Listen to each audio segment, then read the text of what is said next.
tiap pulang kuliah itu dari jam 6 jam 9 malam tiap hari belajar Mandarin. Ya datengin guru Mandarin kayak gitu. Nah, jadi di awal-awal ya mau pesen makan ini apa ya nggak ngerti aku. Oke. Ya minimal kalau kita ketemu buyer membawa beliau-beliau ini kan pura-pura nggak bisa kan tuh, tapi oh ini ngomong ini. Nah, saya pernah datang ke Taiwan, saya nyoba, dia bilang coba kamu tawar. Saya tawar pakai bahasa Inggris. Ya harganya nggak goyang, Pak. Oh. Saya panggil Pak, saya coba kamu nawar gitu. Begitu ditawar pakai bahasa Mandarin goyang, Pak.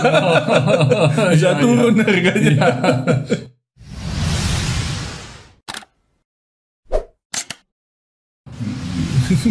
Jadi lah kalau Mas Reza sendiri waktu itu ngambil apa ya jurusannya? Mas Reza dia S1-nya ambil keuangan, Pak. Oh, finance. Ya. Kemudian S2-nya dia ambil MBA di Taiwan. Tapi dia orang keuangan banget, Pak. Oh, di Taiwan berarti bisa Mandarin dong ya? Jadi hanya saya yang tidak bisa Mandarin, Pak. Oh, iya juga bisa? Bisa. Iya. Wow. Mas juga S1 di Taiwan. Mbak Lia. Yuk S1-nya di Taiwan? S1 saya di Taiwan, Pak, iya.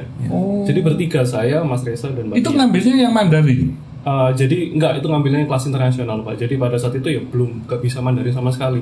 Sama bapak sama ibu dilesin kelas Mandarin di mana, kebetulan di Grapena itu pas itu. Ya itu belajar Mandarin cuma sebulan 2 bulan ya belajar, tapi setelah belajar masih nggak masuk, Pak. Jadi terus bapak bilang, "Wis langsung dicemplungin aja ke sana. Bapak ke sana, ntar bisa dewe." Ya udah langsung akhirnya dibawa ke sana. Kebetulan pada saat itu pikirnya kan antara China atau Taiwan. Nah, ada salah satu partner perusahaan kami juga, "Wis di Taiwan aja, bahasa Mandarinnya lebih susah daripada bahasa Mandarin di China karena lebih tradisional. Kalau di China kan pakai simplified." Jadi udah dikirim ke sana, dibantu cari sekolahnya dan lain-lain. Yaitu kelasnya bahasa Inggris, Pak. Tapi saya sama Mbak Lia tiap pulang kuliah itu dari jam 6 jam 9 malam tiap hari belajar Mandarin. Ya datengin guru Mandarin kayak gitu. Nah, jadi di awal-awal ya mau pesen makan ini apa ya nggak ngerti aku. Oke. Wah, luar biasa ini. Ya, ini tentunya bisa membantu masa depan KML ya kalau ekspornya nanti banyak ke negara China atau ke Taiwan ya. Iya. Ya minimal kalau kita ketemu buyer membawa beliau-beliau ini kan pura-pura nggak bisa kan tuh, tapi oh ini ngomong ini. Iya. Tapi memang penting sekali ya kalau bisa bahasa itu. Bahasa ya, betul. Tapi harus sering dipergunakan ya, kalau enggak bisa lupa loh. Iya, betul. Sering dipakai kok, Pak. Oh iya. Kalau buat ngerasani saya pakai Mandarin. Karena bertiga bisa semua ya. Iya. Bapak nggak bisa ya? Bapak nggak bisa. Nggak bisa ya. Oh iya. Nah, kalau Mas Reza itu kebetulan waktu itu Mas Yoga sama Mbak Lia yang pakai guru les ya. Iya, guru. Kalau Mas Reza itu dia jam 6 sore sampai jam 10 malam itu ke Selin Market, Pak, di Taipei itu. Oh, sama kawan-kawannya ya sudah praktek bahasanya itu di situ. Oke. Jadi kalau ngomong apa-apa itu bisa. Nah, saya pernah datang ke Taiwan, saya nyoba, dia bilang, "Coba kamu tawar." Saya tawar pakai bahasa Inggris. Ya harganya nggak goyang, Pak. Oh. Saya panggil Pak, saya coba kamu nawar gitu. Begitu ditawar pakai bahasa Mandarin goyang, Pak. Bisa turun harganya. Jadi lumer ya. Lumer. Nah, itu bahasa Mandarin atau bahasa Hokkien ya? Bahasa Mandarin, Pak. Oh, karena di Taiwan itu orangnya ngomong Hokkien kalau di pasar ya. Yang orang-orang tuanya, Pak. Sehari-hari kan Hokkien yang diomongkan. Iya, tapi baru kayak bahasa Jawa sama bahasa Indonesia lah, Pak. Tapi ngerti ya kalau orang ngomong Hokkien juga. Hokkien nggak begitu, Pak. Enggak ya. Iya. Cuma bahasa Mandarin ya, Pak. Mestinya hari ini Mas Reza juga ikut ya. Mestinya iya. Kalau bertiga seru nih. Tapi kebetulan ada urusan kesibukan ya di Jakarta ya. Iya, betul. Iya. Jadi KML ini setelah ditinggalkan oleh Bapak, pucuk pimpinan kan dipegang oleh Mas Reza, Mas Prima ya. Iya, di saya. Nah, Mas Prima setelah mengemban tanggung jawab yang lebih besar ini gimana untuk supaya KML ini tetap berkibar dan bertumbuh ya? Iya. Jadi kita tetap melanjutkan, Pak, cita-cita Bapak. Jadi Bapak itu cita-citanya itu bagaimana kita itu bisa bermanfaat bagi lingkungan kita, bagi orang lain. Ya. Jadi kita punya filosofi bahwasanya bagaimana KML atau kelola itu hadir di satu tempat, bisa memberikan manfaat bagi sekitarnya, dan pada saat yang sama KML ataupun kelola ini mendapatkan bisnis ataupun benefit di dalamnya, begitu. Ya. Luar biasa sekali. Ya, Jadi pembagian tugasnya juga sudah jelas ya dengan adik-adiknya? Ya, jadi memang pembagian tugas di awal ini memang ada seninya, Pak. Karena kebetulan kan Bapak dalam mengembangkan usaha ini dibantu juga dengan om atau tante kita, paman ya. Paman. Nah, dalam family business ini kan unik, Pak. Ya. Nah, dalam kita memanage konflik lah saya bilangnya itu, ya alhamdulillah kita sudah bisa memanage. Ada berapa adik dari Bapak yang di KML juga? Itu ada mungkin hampir 5-6 orang. Banyak juga ya, Pak. Wow. Dan beberapa dari beliau-beliau ini ya sudah tangan kanan Bapak lah waktu itu ya. Jadi kita juga banyak belajar dari beliau, tetapi memang ibaratnya kan yang dulunya itu kita banyak belajar ke beliau. Sekarang secara pekerjaan mau tidak mau kan kita harus mendirect perusahaan dan beliau-beliau ini harus mengikuti arahan-arahan begitu ya. Itu memang proses lah, Pak. Jadi tapi PT-nya kan banyak sekali kan di bawahnya KML ini. Kebetulan kita ada holding sendiri, Pak. Jadi KML itu salah satu bagian dari operating holding saja. Oke. Iya, jadi anak perusahaannya ada berapa sekarang? Kalau KML saja anak perusahaannya ada 5. Ya, tapi kalau sister company yang di grupnya itu mungkin ada hampir 15. Wow. Oke. Iya, jadi di atas KML kan kita punya ada investment holdingnya, Pak. Iya. Nah, itu. Jadi kalau total semua sudah puluhan ini ya? Ada 20-an lah, Pak. Itu membawai berapa karyawan ya? Total itu karyawan yang tetap itu kita mungkin sekitar 6.000-7.000. Wow. Kalau ditambah dengan yang sifatnya dia harian, no work, no pay segala macam, wah ya mungkin bisa 30 ribuan. Wow, keren ya, keren. Itu belum masih dengan para ini pelautnya atau petani, itu masih belum lagi kan? Belum. Itu impactnya kan jadi besar sekali. Betul. Kita kan menggunakan pola kemitraan, Pak Hermanto. Jadi beberapa nelayan itu, katakan ada satu tempat ada dia 20-30 nelayan, kemudian ada satu koordinatornya. Oke. Nah, kita membina koordinator itu dan nelayan itu. Nah, begitu. Jadi kita dalam menjalankan bisnis ya kita banyak dibantu oleh koordinator itu. Gitu. Kita membina di satu lokasi mungkin ada 10-15 koordinator. Begitu. Nah, ini dengan adanya pandemi, ini impact nggak ya dengan bisnisnya KML ini? Atau malah lebih bertumbuh? Kalau impact sebetulnya impact pasti ada, Pak. Jadi di awal-awal pandemi ya kita ada impact lah ya. Orang saya bilang itu kaget lah di awal. Nah, kemudian setelah berjalannya waktu, ya makanan ini kan sebetulnya selalu ada, Pak. Orang selalu makan. Ya, jadi kalau kita diekspor, kebetulan makanan ini berpindah. Jadi produk-produk kita itu dari yang banyak dikonsumsi di food service, pindah ke supermarket. Nah, jadi kalau dulu orang-orang buyer kita yang di food service itu kan produk-produknya yang khusus, yang mungkin nilai jualnya lebih tinggi. Begitu pindah ke supermarket kan mungkin nilai jualnya agak rendah. Nah, di situ mungkin agak sedikit kita berpengaruh di situ. Tapi secara volume 11-12 lah saya bilang. Nah, di kuartal kedua sudah mulai menunjukkan peningkatan di 2020. Akhir tahun mungkin semua pengusaha juga merasakan ya ekspor ada isu kontainer segala macam. Nah, itu juga agak biaya kontainer yang meningkat luar biasa. Hampir berapa kali lipat itu ya? Itu kita dari Eropa itu kenaikan bisa 3 kali lipat. Luar biasa. Itu luar biasa. Kelangkaan kontainer waktu itu juga. Jadi mau tidak mau ya harus kita ambil kontainer itu. Di awal 2021 dengan adanya vaksin, sudah mulai negara-negara divaksin, sudah mulai bounce back lagi, Pak. Jadi mulai naik lagi begitu. Nah, harapannya ini di akhir tahun ini ya mudah-mudahan sudah mulai orang banyak tervaksin sehingga herd immunity atau apa itu bahasanya ya. Itu kita bisnis harapannya ya normal lah, Pak. Nah, KML ini kalau antara yang ekspor sama lokal produknya sama sekarang? Berbeda. Jenisnya apa saja sih? Kalau jenisnya mungkin hampir sama, Pak. Enggak apa saja sekarang kalau ini kan banyak sekali ragamnya. Kalau saya lihat di company profile-nya ini, wah ini luar biasa ini. Hampir semua yang ada di supermarket ini diproduksi semua nih oleh KML. Jadi produk kita frozen seafood, Pak. Frozen seafood. Iya, mulai dari ikan-ikanan, ikan, udang, rajungan. Lobster juga ada? Lobster enggak, Pak. Kalau kepiting, crab? crab kita enggak. Crabnya itu kita swimming crab, Pak. Oh. Rajungan itu, Pak. Rajungan. Ya, karena yang diminati di sana itu rajungan itu. Oke. Kalau yang di kepiting kita itu kan mud crab. Mud crab. Ya. Kalau rajungan kan nggak bisa besar amat ya. Ya, segitu. Ukurannya lebih kecil, tapi taste-nya lebih manis. Oh, oke. Ya, begitu. Jadi kalau kita frozen seafood kita ada. Kemudian sekarang kita di frozen vegetable.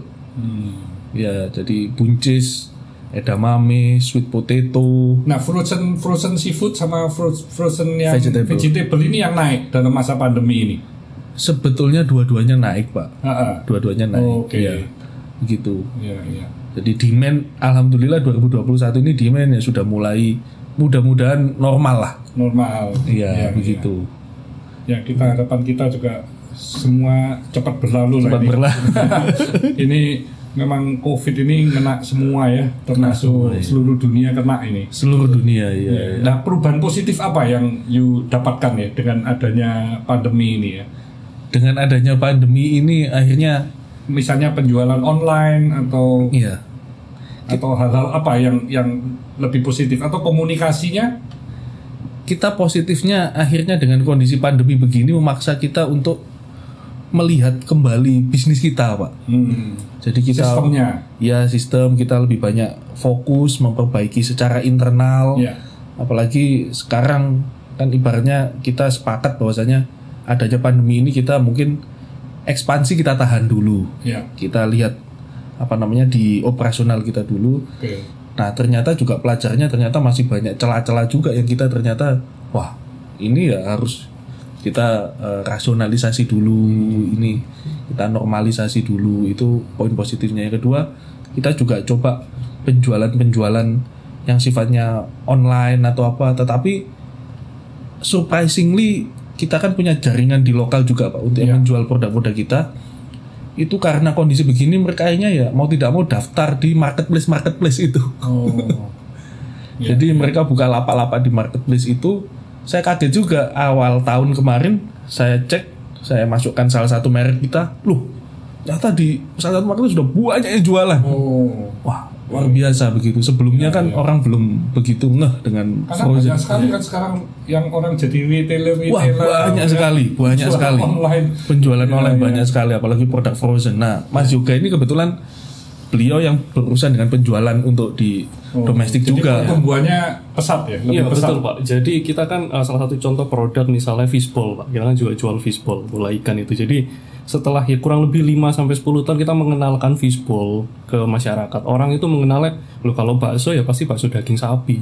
Bakso ikan ini mosok enak. Bakso ikan ini amis enggak? Terus kandungannya gimana? Orang di Indonesia udah terpaku dengan bakso ya pasti bakso sapi gitu. Pada saat dengan adanya pandemi ini otomatis produk kami kan juga frozen. Jadi kita terbantukan untuk mengedukasi pasar itu. Jadi langsung otomatis kan orang banyak di rumah, work from home, sekolah pun juga di rumah. Jadi orang-orang mau nggak mau akhirnya menyimpan barang itu harus di rumah lah. Produk apa yang lifetime-nya bisa panjang? Ya otomatis produk frozen, Pak. Jadi salah satu yang kami dapatkan benefitnya adalah ya dengan adanya pandemi ini barang itu dari barang yang orang sebelumnya nggak begitu tahu dengan barang frozen, akhirnya secara otomatis tuh mereka mengenal produk frozen, bahwa sebenarnya produk frozen itu kualitasnya juga masih bagus, lifetime-nya juga lebih panjang.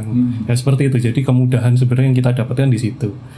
Alhamdulillah juga di tahun 2020 ini penjualan yang lebih banyak ke agen tradisional ini shifting ke supermarket sama ke online. Yang tadi dibilang Mas Prima ya itu di marketplace tuh kok langsung banyak gini. Seperti itu, Pak. Jadi ya ada benefitnya lah yang kami dapatkan di pandemi ini gitu. Kalau kompetitor yang sangat dekat itu dari produk-produk ekspor atau di lokal juga banyak yang lokal, Pak, sejenis? Kalau direct kompetitor lokal. Lokal ya. Kalau untuk perusahaan ekspor kan tergantung destination-nya, Pak. Iya. Ya, dan rata-rata kita sesama pemain ekspor ya sudah tahu sama tahu, kita tidak saling mendahului gitu. Tapi kalau produk-produk di dalam negeri kan semuanya produk kita semua loh, nggak ada yang import kan orang-orang. Ada. Masih ada yang import. Masih ada. Apa bedanya? Jadi kenapa kok dia masih import ya? Ya salah satunya kan kalau produk frozen itu dari segi pengiriman, Pak. Contoh kalau misalnya pasar kami yang ada di Sumatera itu lebih banyak di dimasukin barang-barang dari Malaysia, dari Singapura, karena kan dari pengiriman lebih dekat Pak, impornya juga lebih dekat, harganya juga lebih masuk gitu lah. Kalau kami kirim dari Jawa harus ke Sumatera lewat darat, ongkos kirimnya berapa, nanti jatuhnya harga di sana itu sama dengan harga barang impor. Jadi seperti itu. Oke. Nah ini ke depan ini rencana apa? Rencana visi ke depannya dari kelola grup atau kelola grup sekarang. Iya. Jadi rencana kita kan Pak Najik ini sudah bikin sekian puluh perusahaan Pak. Iya. Kita sebagai generasi kedua ya harus mengisi, menjadikan tiap-tiap perusahaan ini menjadi the next KML. Jadi kita punya beberapa KML yang itu kita besarkan. Kemudian Pak Najik juga punya mimpi untuk mengembangkan bisnis ini menjadi global operation. Jadi bagaimana kita bisa berjoint venture atau berpartner dengan partner-partner global. Entah kita mendirikan bisnis di Indonesia ataupun di overseas begitu. Itu yang target mimpi kita ke depannya. Seperti itu Pak. Sudah mau go internasional juga ya. Mudah-mudahan. Jadi perusahaan global ya. Global. Jadi memberikan meskipun PT-nya banyak, ini kan semuanya inline semua kan. Inline. Saling mendukung kan ya. Ada yang saling mendukung, ada yang memang dia berdiri sendiri. Gitu, tapi mayoritas saling mendukung satu sama lain. Punya main bisnis kan produknya dari ini dari laut dan agro. Agro dua ini kan yang memang harus benar-benar potensinya dikembangkan kan. Iya, potensi Indonesia kan masih luas Pak. Wah, luas sekali. Begitu. Ya, kita terbantu juga kemarin ada beberapa policy yang illegal fishing tidak boleh. Nah, akhirnya dari kita kan otomatis kapal-kapal kita tangkapan menjadi semakin banyak begitu. Itu perusahaannya berkumpulnya semua di Jawa Timur atau ada juga di Jawa Barat dan luar pulau? Di mana-mana Pak. Berarti KML-nya ada di seluruh Indonesia. Seluruh Indonesia. Jadi kita total pabrik kita baik besar maupun kecil tuh ada sekitar 64-65 pabrik. Itu tersebar semua ya? Tersebar Pak. Ada di Jawa, kemudian di Sulawesi kita ada 3 atau 4 lokasi. Di Ambon kita juga ada, di Papua pun kita juga ada. Kemudian di mana lagi? Sumatera, di Medan, di Palembang kita ada. Begitu Pak. Jadi sudah supaya mengurangi transportation cost ya. Jadi kalau ekspornya langsung dari tempat tujuan ya. Dan juga kan kalau ikan ini kan sebetulnya yang kaya sumbernya itu kan di Indonesia Timur Pak. Jadi kapal-kapal kita banyak tangkapan itu di daerah Arafura, daerah laut sekitar dekat Laut Banda. Kalau Laut Bandanya kan kita nggak boleh tangkap. Sekitar situ itu kaya sekali Pak.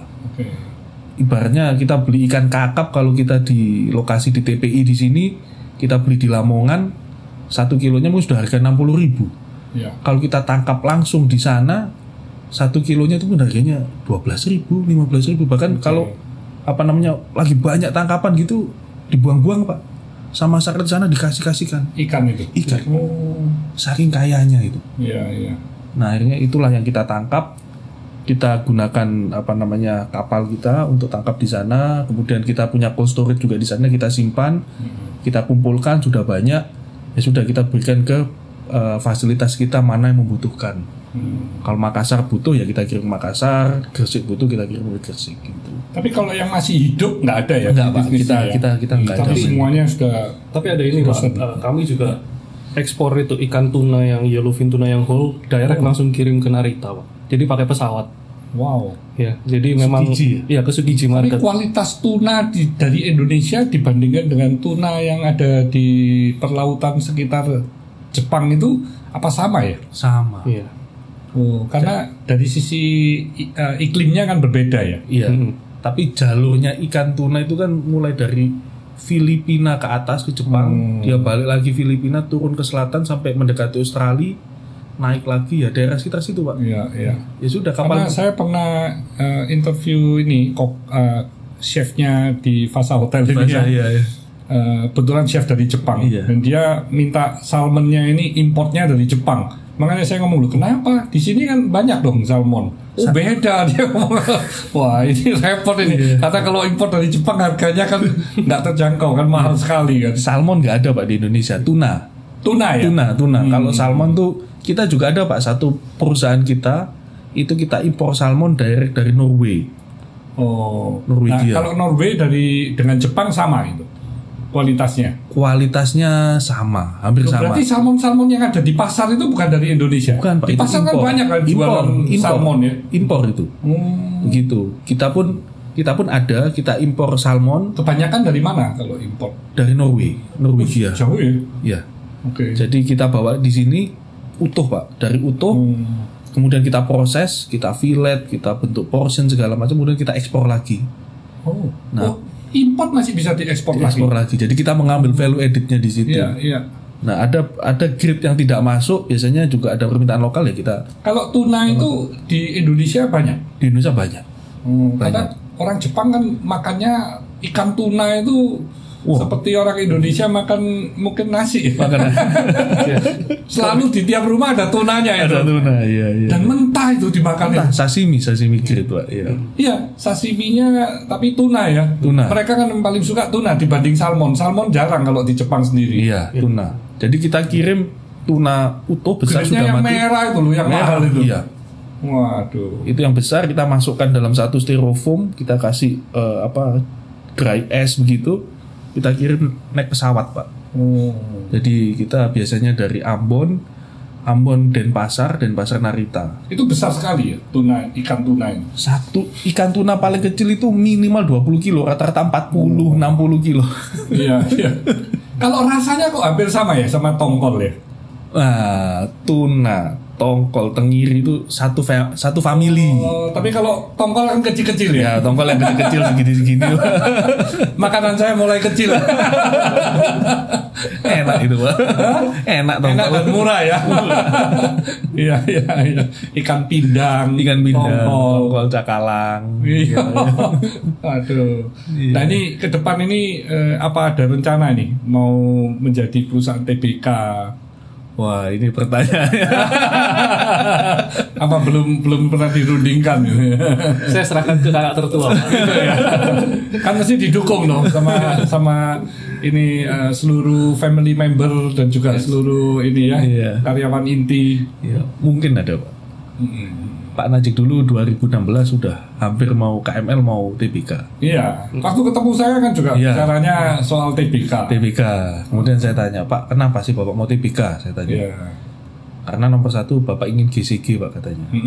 Jadi mulai menata perusahaannya ini bagaimana supaya good corporate governance-nya jalan. Iya. Kemudian yang kedua, kalau kita udah TBK nanti kan kita mau pengembangan itu mudah. Iya. Yang ketiga katanya juga ya kita bisnis banyak efisiensi cost yang bisa kita lakukan. Ya. Gitu kata Pak Najik. Ya. Kemudian belum sempat terjadi karena waktu itu ya Pak Najik belum yakin, hanya kita pending dulu.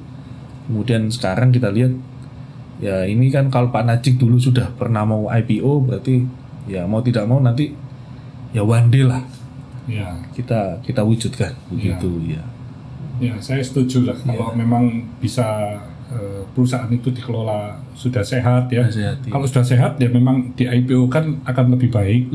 Ya. Karena berarti kan bagaimana perusahaan yang sudah IPO itu bisa terus bertumbuh berkembang kan. Betul. Karena yang ini kan sudah bukan perusahaan keluarga lagi. Kalau keluarga kan mau bertumbuh, nggak bertumbuh ya silakan. Tapi kalau sudah TBK, harus bertumbuh nih. Tuntutannya lebih kenceng nih. Karena para investor ini kalau nggak bertumbuh kan mereka yang komplain kan. Nah, dengan terus dipacu untuk bertumbuh ya tentunya pasti dikelola secara lebih profesional. Betul. Lebih terbuka. Betul. Dan akhirnya soal pendanaan juga tidak ada menjadi isu lagi. Tidak menjadi isu. Betul. Karena perusahaannya kan sudah dikenal oleh banyak orang ya tentang reputasi yang baik, pertumbuhan yang baik. Betul. Ya akhirnya win-win lah. Win-win ya. Semuanya bisa memiliki, termasuk yang di perusahaan pun juga bisa memiliki semuanya. Betul. Ya. Jadi itu benar-benar berbagi kepada baik internal maupun seluruh eksternal, seluruh stakeholder itu bisa menjadi pemilik. Keren, apalagi KML ini yang terbesar di Indonesia ini ya. Iya katanya begitu. Oh iya, bukan katanya ini, memang benar ini. Iya. Dan kalau sudah begitu kan enaknya mungkin pengalaman Pak Hermanto juga. kita kan mungkin lebih transparan juga Pak ya. Pasti itu kan laporan semuanya kan pasti jauh lebih transparan ya. Transparan. Iya. Pemiliknya aja seluruh perusahaan jadi pemilik.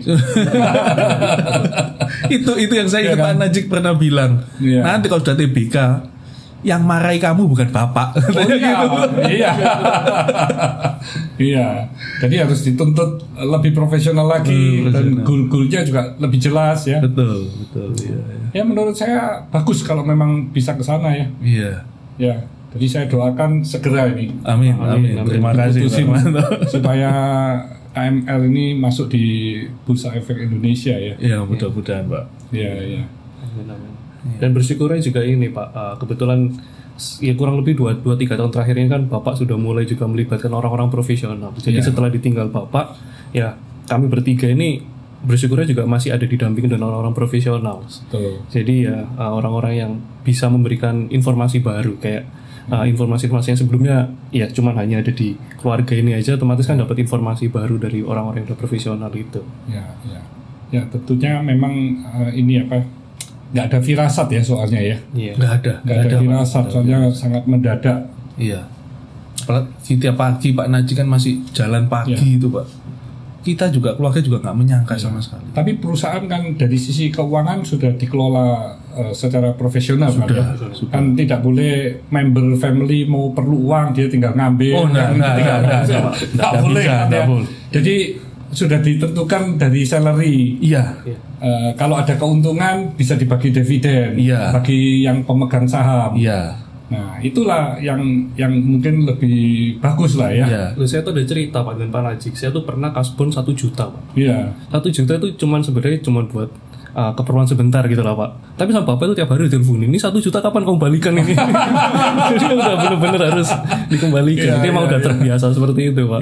Bahkan itu bukan nilai 1 jutanya ya, tapi wah, jangan kasbon. Sama kita kan di pabrik kita di Gresik kita punya toko Pak. Ada toko kecil lah untuk kita jual produk-produk kita untuk di lokal. Nah kadang kan saya ambil di situ beli makanannya atau minumannya atau apa begitu. Kadang saya juga lupa gitu. Itu ditagih Pak. Oh iya. Ya dan kadang saya juga tunjukkan, wah ya meskipun kita bagian dari pemilik tapi ya kita beli di situ ya kita bayar. Iya. Kasih contoh begitu. Iya. Itu selalu Bapak kalau pimpinannya tinggal ngambil nanti itu nanti yang lainnya ikut ngambil. Terus pembukuannya gak jelas. Pemiliknya pusing nanti.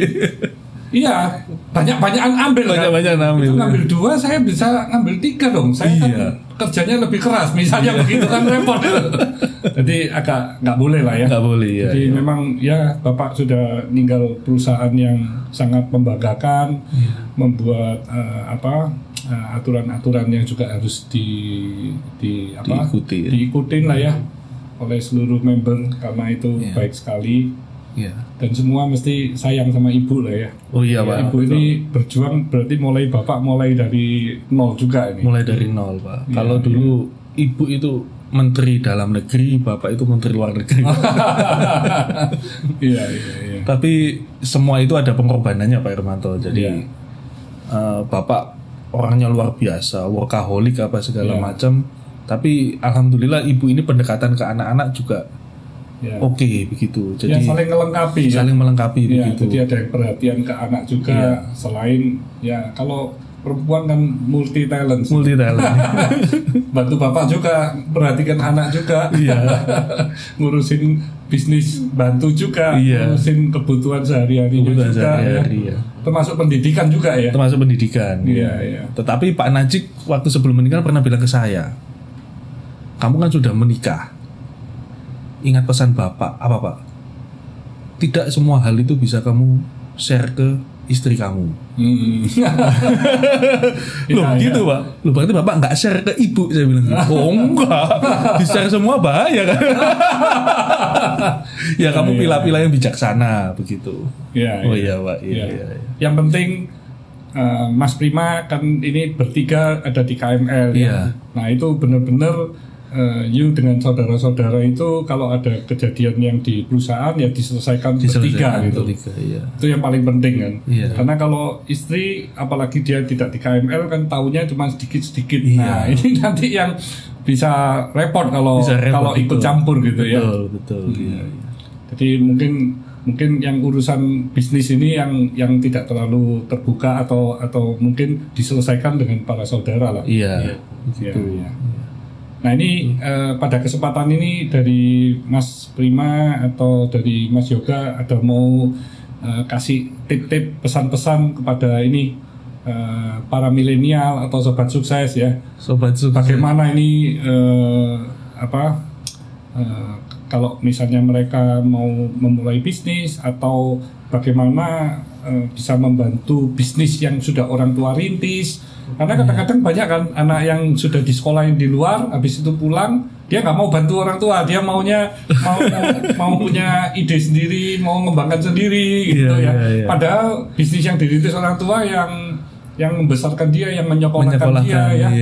Gimana kan mestinya sebagai anak ini tetap bisa mensupport dan tetap memultiplikasi bisnis yang sudah ada kan? Iya. Mungkin dimulai dari Mas Prima dulu. Iya. Jadi pengalaman pribadi saya pada saat kita terjun di dalam family business pasti ada ego antara anak dengan orang tua itu pasti. Yeah. Dan di awal pasti itu terjadi karena yang pengalaman saya yang dilihat adalah antara anak dengan orang tua ini zamannya berbeda, cara melakukan sesuatu berbeda. Di awal pasti terjadi konflik, tarik atau apa itu wajar. Ya. Tetapi yang utama di sini adalah bagaimana kita timbul sinergi antara anak dan orang tua. Kita sebagai anak kalau mengharapkan orang tua itu harus 100% paham keinginan anak, kalau saya bilang mungkin itu berat lah. Kemudian orang tua juga berharap harus tahu betapa susahnya orang tua, saya lebih pengalaman, lebih anak harus mengerti segala macam, mungkin juga agak sulit. Jadi kita ambil jalan di tengah-tengah. Mungkin pengalaman saya adalah kita saling mengalah. Ibaratnya saya memilih waktu itu untuk mengalah. Saya tekan ego saya. Ya secara otomatis manusiawi, kalau kita memberi, kita sering memberi, otomatis yang diberi ini sungkan lama-kelamaan. Jadi ya sudah deh, saya ikut memberi. Jadi akhirnya pada saat kita give, lama-kelamaan orang tua itu juga akan give. Nah pada saat antara anak dan orang tua sudah sama-sama give, nah inilah terjadi satu sinergi. Disitulah sebetulnya tujuan atau mimpi dari anak dan orang tua ini sama, hanya masalah cara saja. Jadi dibutuhkan kedewasaan, keikhlasan baik dari kita sebagai anak maupun sebagai orang tua untuk mengerti dan kita ngalah dikit lah. Kita mundur satu langkah bukan berarti kita kalah begitu, tapi kita mundur satu langkah demi tujuan yang lebih besar sehingga tercipta sinergi antara anak dan orang tua yang lebih baik. Dan itu saya lakukan, alhamdulillah itu terjadi dan kita bisa berkomunikasi dengan baik. Karena dalam family business pengalaman kita, konflik antara anak dan orang tua ini terdengar sepele, tetapi ini menjadi suatu hal yang penting, karena disitulah permulaan permasalahan-permasalahan yang lain itu masuk begitu. Jadi kita perkuat dulu hubungan antara anak dan orang tua dalam family business. Itu mungkin yang bisa saya berikan karena pengalaman di family business kita. Itu dari saya. Luar biasa Mas Prima. Terima kasih. Ini pengalaman yang bijaksana sekali ya. Jadi sobat sukses, kalau punya orang tua yang mempunyai bisnis, nah ini sudah harus bersyukur ya. Dan bagaimana sebagai orang tua maupun sebagai anak kan punya tujuannya sama, saling mencintai kan. Yang orang tua juga pekerjaan pasti untuk anak, yang anak juga pasti harus membanggakan orang tua. Jadi bagaimana ego masing-masing ini jangan terlalu ditonjolkan, tapi mendengar apa yang ide dari anak, si anak juga mendengar ide dari orang tua. Nah, ini saling sinergi untuk menjadi satu keputusan yang untuk kepentingan dari perusahaan tersebut bertumbuh berkembang ya. Iya. Jadi wah luar biasa sekali. Ini sangat bijaksana. Terima kasih. Kalau dari Mas Yoga gimana? Kalau dari saya buat sobat sukses yang menonton video ini, pesan saya cuma satu, dinikmati aja. Dijalanin, dinikmati. Soalnya apapun pasti kita lagi menjalani ini kan ada naik turun ya Pak. Iya. Ada tantangan yang harus kita hadapi. Di mana tantangan yang kita hadapi itu saya selalu mikirnya tantangan saya hadapi ini adalah sebagai ilmu baru buat saya. Jadi ilmu yang mungkin sekarang saya ngerasa kok berat ya menjalaninya. Tapi pada suatu saat nanti akan merasakan, oh iya ya, saya kemarin merasakan ini, tapi oh ini toh manfaatnya.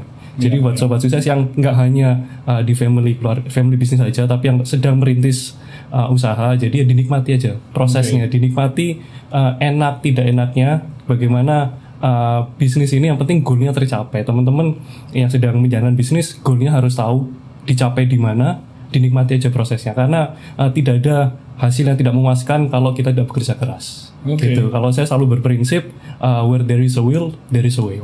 Oke. Mantap Mas Yoga. Jadi Mas Yoga ini masih bujang ya? Masih bujang kan ini? Masih belum menikah Pak. Loh ya, belum menikah ya. Tapi sudah punya pacar. Ya didoain aja Pak. Wah ini banyak nih sobat sukses yang mungkin juga akan naksir ini nanti. Soalnya Mas Yoga ini masih muda tapi sudah matang ya, sudah Mas pintar Yoga ya. ini pintar. Kalau ditanyai kapan nikah, jawabannya selalu kalau nggak Sabtu ya Minggu. Soalnya Senin sampai Jumat cari uang buat biaya nikah Pak. Gitu ya. Waduh. Ini usia berapa tahun ini? 27 saya. Iya sudah 27 loh, kalah nih sama Mas Prima. Mas Prima 25 ya meritnya ya. Iya. Jadi luar biasa pesannya ya. Jadi pesan dari Mas Yoga ini dinikmati aja, disyukuri aja ya. Tapi jangan lupa dengan goal yang harus dicapai ya. Harus ada kerja smart, kerja keras supaya ya selain kita nikmatin, kita juga bisa ya enjoy dan juga apa ya mensyukuri apa yang telah kita lakukan juga ya. Iya, betul. Jadi luar biasa. Saya bangga sekali ini dengan putra-putra dari Mas Najik ya. Titip salam juga dengan ibu ya. Ibu juga seorang yang luar biasa yang mesti dicintai dan juga sering-sering bersama-sama ya dengan ibu. Karena benar-benar ditinggal seseorang yang dicintai itu sangat berat sekali. Tapi saya juga bersyukur dan bangga ya, putra-putranya sudah hebat-hebat dan KML terus berkibar. Amin, ya. Pak. Kita juga masih banyak belajar dari Pak Hermanto juga. Sama-sama.